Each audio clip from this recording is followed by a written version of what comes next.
and welcome to episode 25 of the Mufasa podcast. Now, I'll start this episode with a small African proverb. When the man of the house comes home with the meat, even the cats are happy. And today with me on the bench is the man with the meat as far as Kenya's energy portfolio is in question, and we are happy to host him for you. You've been asking for some time, some few questions. Tuko nazo leo, tuko ready. Tuko na the man himself, former minority leader, current CS, Opiyo Wandayi himself ako ndani ya building. Karibu sana saa. Asante sana. Wakaribisha waziri sana. Waambie tu kitu. Nimefurahi. Very good. Sasa waziri, mimi nataka tuingie tu episode ya leo. Tuko hot on the topic, tuko na agenda mingi tutaka kuongelea, lakini kwa tuongelee maneno ya energy kidogo. So let's talk about the last 18 months. August last year, you were appointed to this position. What has been your key priority over the last 18 months? You know, before I even answer that question, yes, sir, it's important to find out really what is our mission as a ministry or as a sector. Yes. You know, put simply, we just want to see Kenyans and those who live within the boundaries of Kenya enjoy quality, uninterrupted, sustainable supply of affordable energy services. I could add energy and petroleum services and products. Okay. And therefore, what preoccupies our minds all the time, when I wake up, when I go to bed, is are Kenyans enjoying uninterrupted supply of electricity in their homes, in their workplaces, in the factories, and everywhere else, learning institutions, hospitals.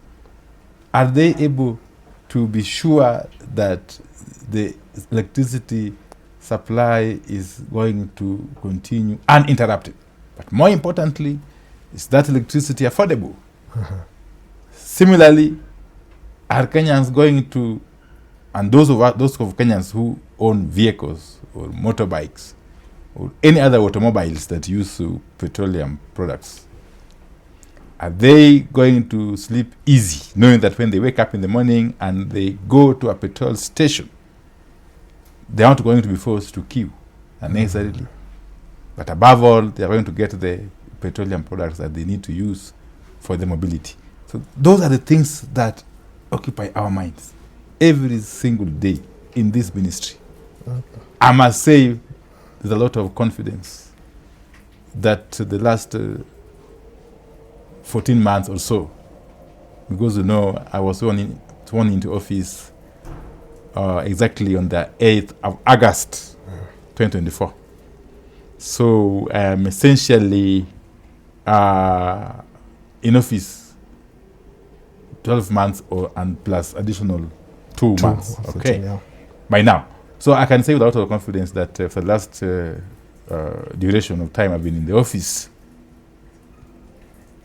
I can confirm that Kenyans have not had a problem of shortages or outages of petroleum products in the petrol stations. And secondly, the frequency of localized power outages, what Kenyans refer to as blackouts. Mara nyingi wanasema blackout imetokea.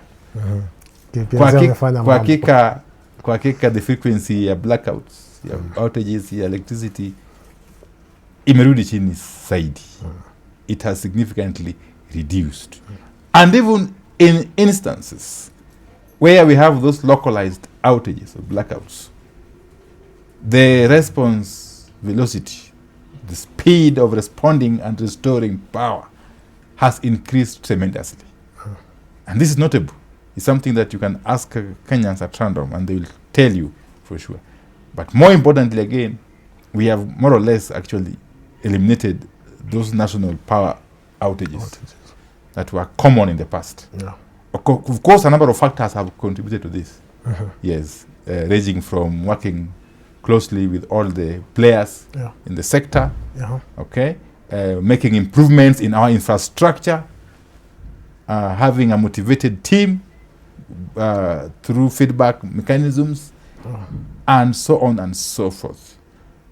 And I can only say for sure that the future of Kenyan energy sector is bright. It's bright. The good times are ahead.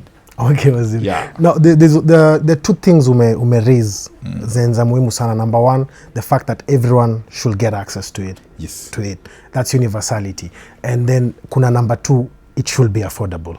Yes. Maybe utuambie, since last mile, how are we faring in terms of kufikia kila mtu? And then also number two, sir, when it comes to affordability, the Kenyan consumer ana feelingi stima ni expensive. Ana feeling expensive. Na pia ukiangalia across the continent pia the average rate of kucharge stima, we are among the highest. Maybe why is this, and is it a challenge maybe that's being fixed and being looked at? Yes, actually naweza sema ya kwamba kwa hakika wananchi wamekuwa wakifurahia kuwepo kwa stima kila mara na hata wale wananchi ambao wanaishi sehemu ambazo national grid haijafikia, na ni mingi hizo sehemu ni nyingi sana. Tumeweka mikakati kabambe hakikisha kwamba ingawa national grid haijafikia, wao vile vile kama Wakenya wengine watakuwa na nafasi ya kupata stima. How? In those underserviced or underserved areas, what we are calling off-grid counties or regions, we have worked closely with the World Bank. And currently there is a very, very ambitious program which is going on, what we are calling the Kenya Off-Grid Solar Access Project, KOSA, which is a project being funded by the World Bank to the tune of about 15 billion Kenya shillings. And this project is going to ensure, and it's at the formative stages, at various stages of implementation in these 14 counties. There are 14 counties, largely in the northern part of Kenya, parts of coast, and what we used to call the ASAL areas. That for the first time, once this project is completed, the KOSA project, these regions, the people living in these counties, who for all intents and purposes hawangeweza kuwa na nafasi au uwezo ya kupata stima, watakuwa na stima katika nyumba zao na wataendelea na kazi au shughuli mbalimbali kama Wakenya wengine. Hiyo ni hatua kubwa sana. Ni kwamba tukiendelea kupanua the reach ya stima through the usual electrification projects, okay, through the REC and Kenya Power Lighting Company. Vile vile tumekumbuka zile counties, tumekumbuka wale wananchi ambao wanaishi kwa zile counties ambazo zimesahaulika kwa miaka mingi sana tangu hii nchi ya Kenya ipate uhuru. Lazima tumshukuru Mheshimiwa Rais William Ruto na serikali yake, kwa sababu hii ndio serikali ya kwanza tangu tujinyakulie uhuru ambayo imekumbuka wananchi. Na ni wananchi wengi sana. Na ni wengi sana. If you can imagine 14 counties all these years remaining in darkness, while other parts of the country are progressing. Yes. Okay, it is a very big milestone, and we can only hope and pray that the government will continue in this trajectory, and that this country, for it to develop and grow, it will grow and develop together at the same pace, without leaving any part or section of the country behind. That's very important, sir, that we all grow together. That's very important. But then kuna hiyo part ya stima. Correct. Mambo ya bei ya stima. Sababu si tunaangalia labda unalipa around 30 bob, 30 something shillings kwa kilowatt hour. Sawa. Kwa hakika vile nilisema hapo mwanzo, ni kwamba ni nia yetu kama serikali, kama wizara ya nishati, kuhakikisha ya kwamba bei ya stima imeendelea kupunguka. Na sisi tunaiona kama work in progress. It's a journey. Okay. It's a journey. Something we would have wished to achieve yesterday, but we accept that it is a journey. And we are making progressive steps to ensure that eventually our electricity costs become competitive, not only in the region, but across the world. Across the globe. And this is going to happen because eventually and progressively, as we phase out the expensive old generators. Generators. Yes. We are going to rely more and more on baseload sources of energy, okay, which will become more competitive as we move along, and especially if we continue to increase our generation capacity, that we're able to generate more energy from renewable energy sources, okay, the economies of scale will come into play. Okay. Yes, and therefore, ultimately, consumers will enjoy the competitiveness of these essential services. Sasa kuna point muhimu sana hapo umeraise, which is the phasing out of the diesel, the old generators, and it brings up a question of energy efficiency. Kuna I was reading the energy report from last year. Walikuwa wanasema we lost around 23% of the energy we generated before ifikie consumer.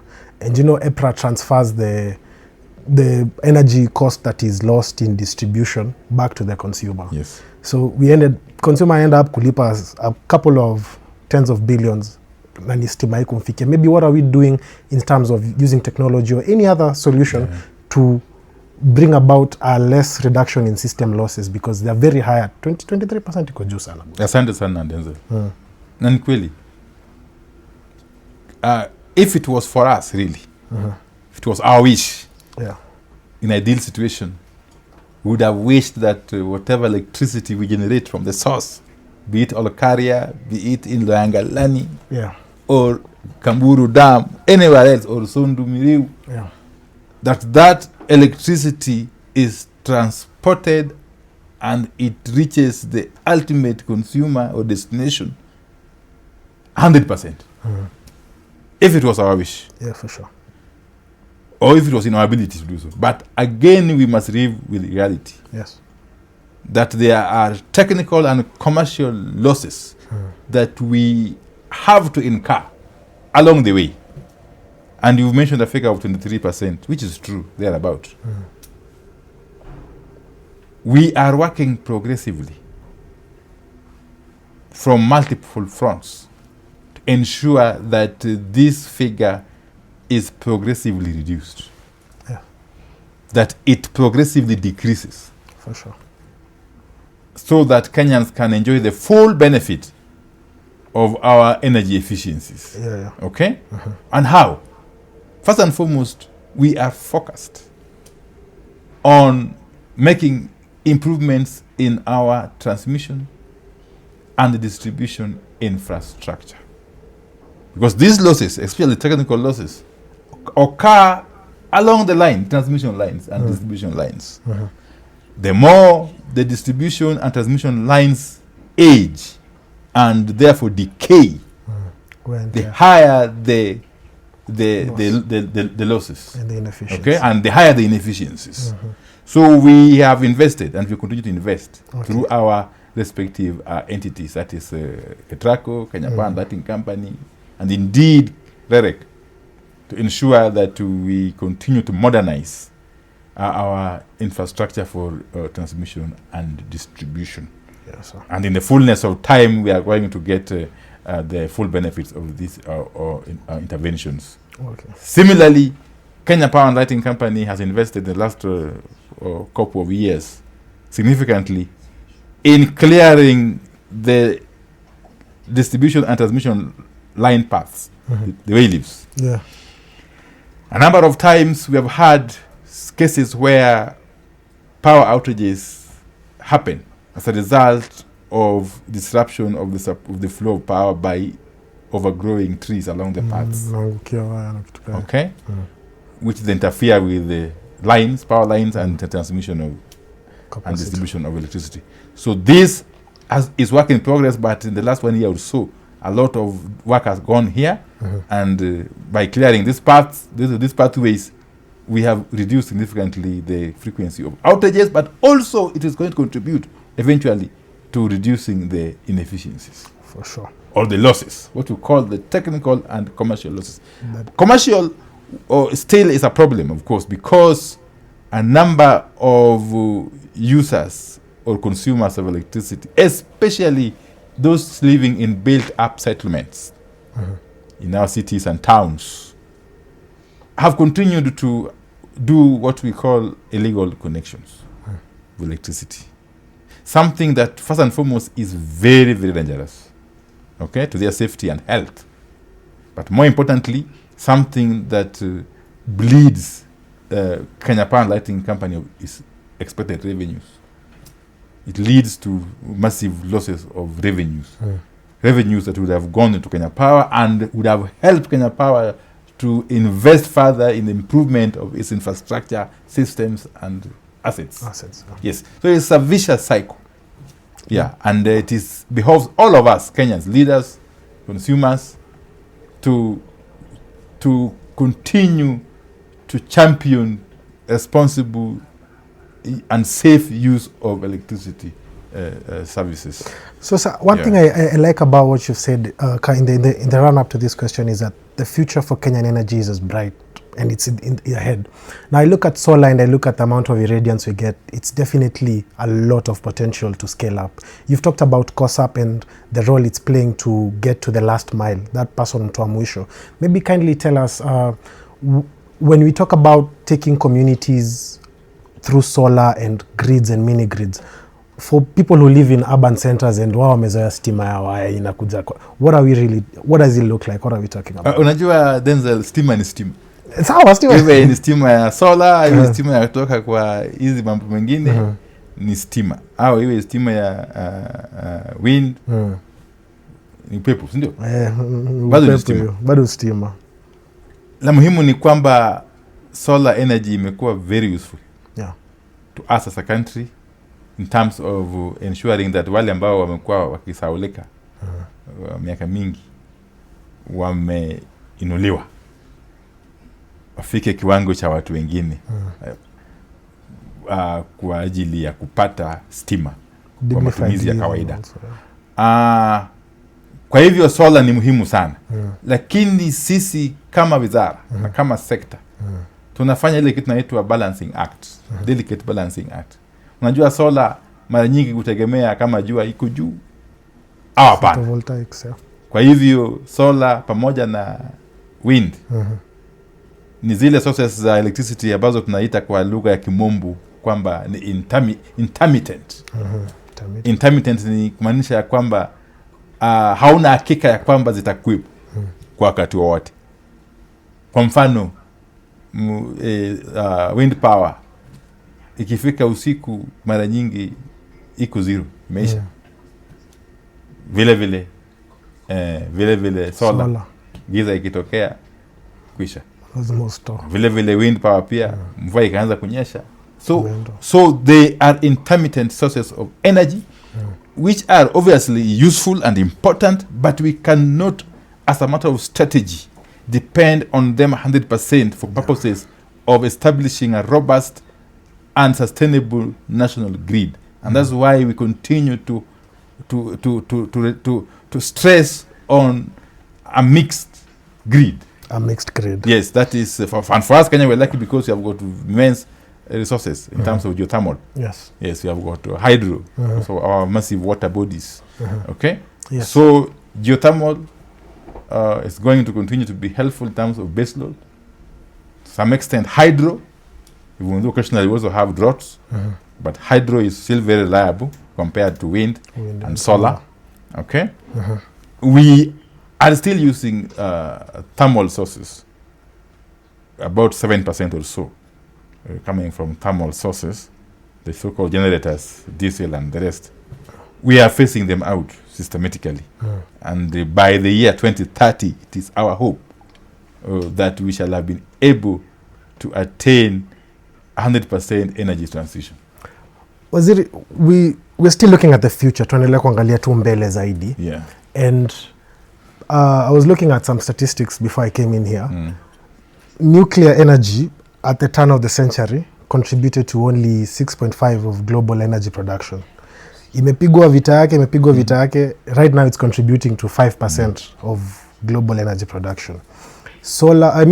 Wind and battery power, after all the incentives, currently is probably doing around 2.5. So you see, nuclear is probably more scalable than wind and battery power. So my question now is, what's Kenya's position on nuclear? What are we looking going ahead, given that Energy Bill 2019 created the nuclear agency? Actually, the future of nuclear energy is also very bright. And as a progressive country which aspires to attain the status of a first world economy, Yes. in the near future, we cannot rule out nuclear power or nuclear power as a source of electricity. Yes. And that's why His Excellency the President has made pronouncements, latest one being on the Mashujaa Day, 20th of October in Wales in Kitui, that Kenya has embarked on an aggressive journey to ensure that by the year 2034 we have a nuclear energy plant that is going to generate electricity and supply to the national grid, and specifically in Siaya County. A lot of technical work is currently underway, spearheaded by NUPEA and other relevant agencies, of course with the guidance of the Ministry of Energy. Yes. And we are more than confident because a lot of investors, potential investors, have shown massive interest. I also want to assure the public, and especially the residents of Siaya County, that with the development, advancement in technology, nuclear power energy generation has become one of the safest sources of energy in the world. And that we are going to comply strictly with all the requirements, all the quality and standards set out by the International Atomic Energy Agency, IAEA, okay, that regulates or guides the generation of nuclear power across the globe. Okay. So we are on course, and Kenya is going actually to be a trailblazer in this region.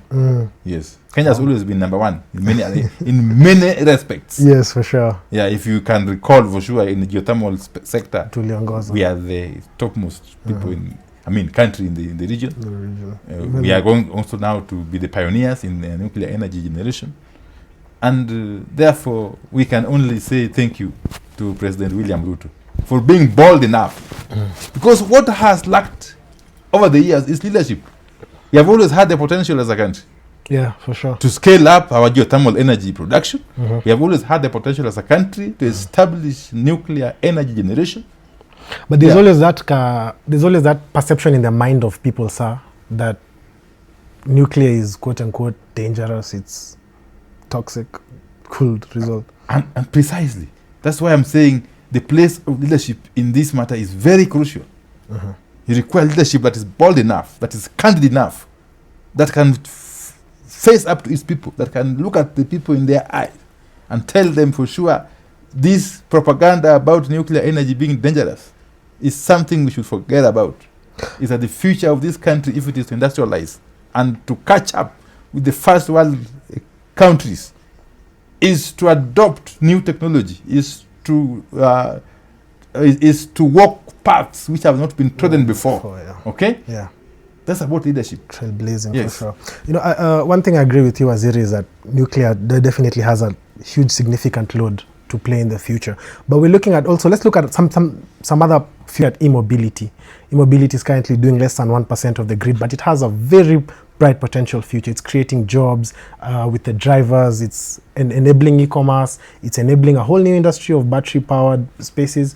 What would you like to tell probably stakeholders in this industry and young people who are looking to go into it, maybe as an R&D thing and local manufacturing of EVs? For sure, there is a lot of potential in the e-mobility space. It is being adopted progressively, but the pace could be accelerated. And I'm happy actually to report that my ministry and through its entity, Kenyan, yes, sir, has again spearheaded this. As we speak, we have established a state-of-the-art, magnificent energy park in Olkaria, in Naivasha. This last 2 weeks or so, we have actually done a groundbreaking of a factory that's going to manufacture electric vehicles. A factory that has been built up, that's going to be built by an investor, foreign investor, Okay, because of the potential in the market. Yes. Yes, because of the possibilities that Yeah. abound around this space. For sure. And we are going to encourage more and more of such factories to set base here. Yes. Okay? Yes, sir. That will help in very many respects. One, it will create more job opportunities for our youth. Okay? Yes, sir. It will spur the economy generally. For sure. Yeah. And it will also address the issue of climate change. Yes. Yes. Because the more and more we adopt e-mobility, the more we reduce our carbon footprint. So for sure, Yeah. every car needs a mechanic, and so with also these EVs, are we looking to pump out also graduates who understand electronic vehicles from local within institutions, TVETs that can push out EVs? Luckily, our institutions of higher learning are ahead. Oh wow. Yes. There are Yeah. a lot of institutions, both at the tertiary, technical, and university levels, Yeah. that are offering very, very relevant courses. Yes, in energy, and especially emerging technologies in energy, Wow. especially the e-mobility. Final question on energy policy. Yeah, talk to us about the national clean cooking program that's coming up. Yes, it's an area that we are scaling up. Yes. Because currently only about 30 or so percent of the population is using clean cooking. We have a benchmark of 80. Yeah, so many people are still using the usual biomass Yes. and For- kerosene Yeah. for cooking, Which is very expensive. which is very expensive and also very unhealthy. Yes. Yes, so we are spearheading this as a ministry and working closely with many development partners. So It's you'll an see- area that people should have or pay some keen interest on going forward. Haya, sawa sasa tuingie siasa kidogo tu tugusie kwa umbali saa. Let me first of all offer my condolences, sir. You lost a very good friend of yours, a brother, a mentor. There's so many ways you can describe the relationship between you two. Probably just talk to us a week on later. How you coping up? How you going on? Kwa hakika tulipigwa na butwa sisi kama wana Kenya, hasa wale ambao wamekuwa wakifanya kazi karibu sana na baba Raila Amolo Odinga. Kifo chake ilitokea ghafla. Na sasa ametuacha. Hiyo ndio ukweli wa mambo. Sasa baba hayuko tena, lakini baba lives on. He does. Raila Odinga was a giant of a person. Yeah, and many of us actually were his mentees. We honed our leadership skills literally at his feet. Yeah. He led us into becoming what we are. And he was a true nationalist and a patriotic Kenyan citizen. Indeed. Yes, whose voice was always useful and came handy whenever Kenya needed it. Maybe let me ask you, Waziri, what's that one advice or one personal value that he left you with that you're going to carry with you all through your life? Pragmatism. Please talk to Baba us. was the epitome of pragmatism, in the sense that he never held or took hardline positions. The positions that he took them out of principle, and he was never rigid. He was conscious of the fact that when circumstances dictated, he was to change positions for the betterment of his motherland. Wow. Yes. And therefore, we can only pray that those of us who have been left behind can pay him his lasting tribute and perpetuate his legacy by emulating those virtues that he espoused when he was alive. That's for sure. I am also happy that by the time he was dying, Baba was working very, very closely with President William Ruto. Very, very closely. A further demonstration of his capacity and willingness to step in for the single purpose of sustaining the state and the nation whenever he was called upon. Some of us would not have been members of the cabinet if it were not for Baba's big heart, and of course for the foresightedness of His Excellency President William Ruto. For sure. So the two of them put together were a phenomenon. Waziri, Yes. Baba Raila Odinga on one hand and President William Ruto on the other hand. Yeah. You put them together, that was a phenomenon. That was a powerful matchup. Yes. Very powerful matchup. Maybe let me ask you, sir, after mazishi happen, you came on the media and there's a statement that was quite picked up and went click about you. Walisema baba ametuacha serikalini na hapo ndo tutabaki. If you look at the first half of that statement, baba ametuacha serikalini, sir. It's quite clear that he had worked with the government. He wanted a united state towards the very end of his approach. But kubaki serikalini ndio inakaa ni kama kuna kizungu. Maybe you as a senior leader of ODM, just what's going up at that? Hakuna contradiction at all. Kwa hiyo statement yangu. Ni kweli ya kwamba baba wakati alikuwa anaaga alituacha ndani ya serikali inayoongozwa na Mheshimiwa Rais William Ruto. Yeye mwenyewe, Raila Amolo Odinga, yeye mwenyewe alitutuma kwa serikali. Yeah. Sisi vigogo wa chama chake. Yeah. Mimi nilikuwa kiongozi wa walio chache katika bunge la kitaifa. Wakati niliteuliwa niwe waziri katika serikali kuu. Yeah. Ndugu yangu John Mbadi alikuwa mbunge vile vile. Alikuwa mwenyekiti wa kamiti ya public accounts kule bungeni. Mheshimiwa Oparanya na Mheshimiwa Joho walikuwa wanaibu wa kiongozi wa chama cha ODM. Yeah. Na huyu Mheshimiwa waziri Beatrice Askul alikuwa mwanakamiti ya elections au member wa National Elections Board ya chama cha ODM. Yeah. Kwa hivyo baba alituma vigogo wa chama chake wawe waingie ndani ya serikali na fanye kazi pamoja na Mheshimiwa Rais William Ruto. Hiyo ni kumaanisha ya kwamba chama cha ODM na chama cha UDA zilikuwa zinafanya kazi pamoja katika hii serikali kuu inayoongozwa na Mheshimiwa Rais. Na hiyo inamaanisha ya kwamba kwa hakika wakati alikuwa anaaga chama chake cha ODM na watu wake wa ODM walikuwa ndani ya serikali. Na kwa hivyo alituacha ndani ya serikali. Na sisi tukasema ya kwamba kama alituacha ndani ya serikali ilikuwa nia yake. Sisi tuendelee kukaa ndani ya serikali. Yeah. Sio tu kama watu binafsi, lakini kama watu ambao wanawakilisha wafuasi wake. Wengi nchi kote. Kwa hivyo hakikisha ambayo tunaweza toa wakati huu ambao tumemsindikiza ni kwamba sisi wakati mahali alituacha ndio tutaendelea kukaa ndani ya serikali. Tusaidie Mheshimiwa Rais Ruto mpaka dakika ya mwisho. Na hata zaidi ya hayo tushirikiane tuunde serikali nyingine hapo mbeleni. Yes. Umefanya kazi na Rais Ruto kwa mwaka mmoja zaidi sasa. Let me maybe ask you, being an ODM member and him being an ODM founding member, yeah, how aligned is President Ruto with ODM principles, and how aligned conversely is ODM with President Ruto's principles? Nimekuwa nikisema mara nyingi sana ya kwamba ideologically speaking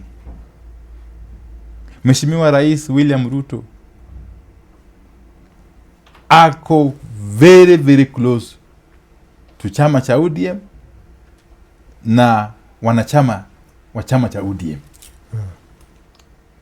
They are one and the same thing. Kumbuka kwa Mheshimiwa Rais Ruto ni mmoja wa waanzilishi wa chama cha ODM. Yeye pamoja na baba Raila Amolo Odinga. Hiyo ni kumaanisha ya kwamba fikiria zao, maono yao, sera zao ni sambamba. Hakuna tofauti hata kidogo. Hakuna tofauti. Yes. Hata kidogo. Kwa hivyo itakuwa rahisi sana. Kwa watu wa ODM, kwa wanachama wa ODM kufanya kazi pamoja na Mheshimiwa Rais Ruto. Hata ikiwa baba Raila Amolo Odinga ameenda.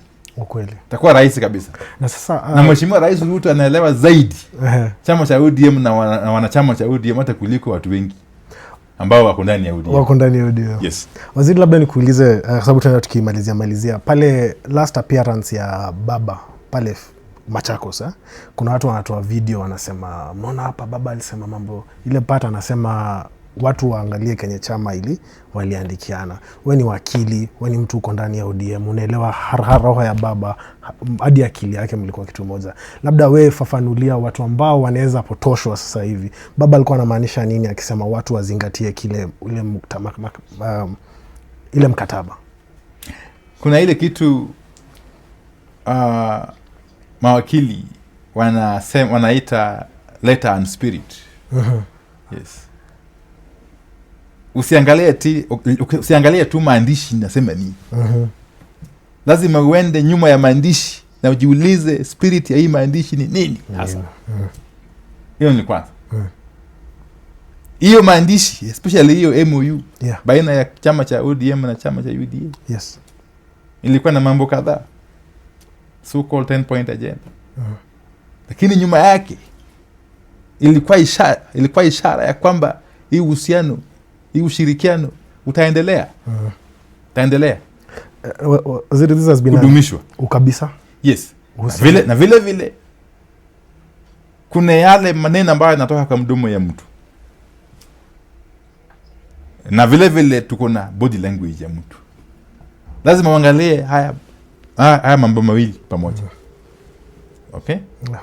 So for sure Baba was talking about kwamba hatujaandikiana mambo ya 2027. Ni kweli.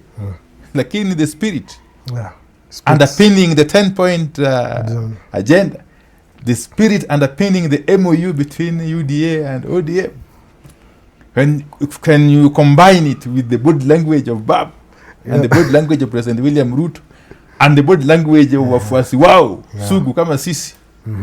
Ni kumaanisha kwamba mbele iko sawa kabisa. Mbele iko sawa. Sasa tukiangalia mbele iko sawa kabisa. Are we towards 2027, is a marriage between ODM and UDA likely? I'm not even talking about likely. Under the circumstances. And politics is shaped and is dictated by circumstances. Many a times which are beyond one's control. Why? The circumstances as they exist now and as they are likely to exist in the coming years, months and years, is such that it is only logical that UDA and ODM work together. Not just to the exclusion of others. No. UDA and ODM to work together, but also to bring on board other patriotic forces, so that the broad-based arrangement can become broader as we move into the next elections and beyond. Sawa. Yes. Hiyo nayo ni siasa. Just a quick fire fupi yako personal. Sawa ama hiyo tutapiga baadaye. Ona kando masaa yako. Sasa waziri, nataka uangalie hii kamera hapa, upige the final words to our audience. Wape yako moja safi. Mimi nimefurahi sana kupata hii nafasi kuongea na wananchi wa Kenya, wakiwemo ndani ya Kenya na wale ambao wako nje. Jambo la muhimu sisi kama viongozi na wananchi kwa jumla ni kuhakikisha ya kwamba tumeendelea kudumisha amani na tumeweka umoja wa nchi mbele, na tumefanya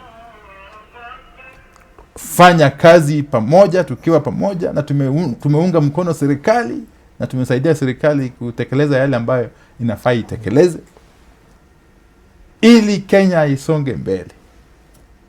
Na Kenya isonge mbele ikiwa wananchi wote wanahisi ya kwamba wao ni wana Kenya kamili. Kenya isonge mbele kama wananchi wanajivunia kama wakiwa wana Kenya kamili.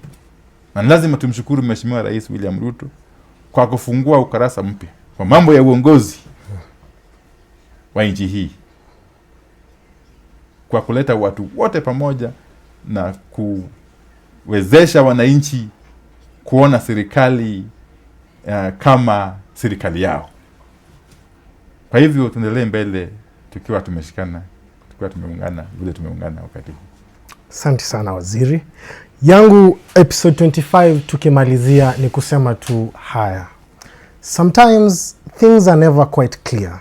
You may look through the body of a text, searching for its meaning, yet it lies hidden in its spirit. As we sing the national anthem every day, we always say, nchi yetu tuwe tayari kuilinda. And I want to ask you, if you had a choice, kuilinda by sacrificing your greatest ambition, would you do it? That's a question that the man and the enigma, the late Raila Amolo Odinga, used to face every time. And all the time he faced that question, the spirit of this nation rang true in him, and he rose above personal interest for the nation. And so today I leave you with these words. If really you cannot find meaning in the small body of the law, then seek it in the spirit, because that's where everything rests. Hold it together and glory to this nation of Kenya. Twende mbele pamoja. Asante sana. Asante sana ndugu yangu. Asante. Asante sana ndugu yangu. Asante sana. We should do it more often. Kabisa.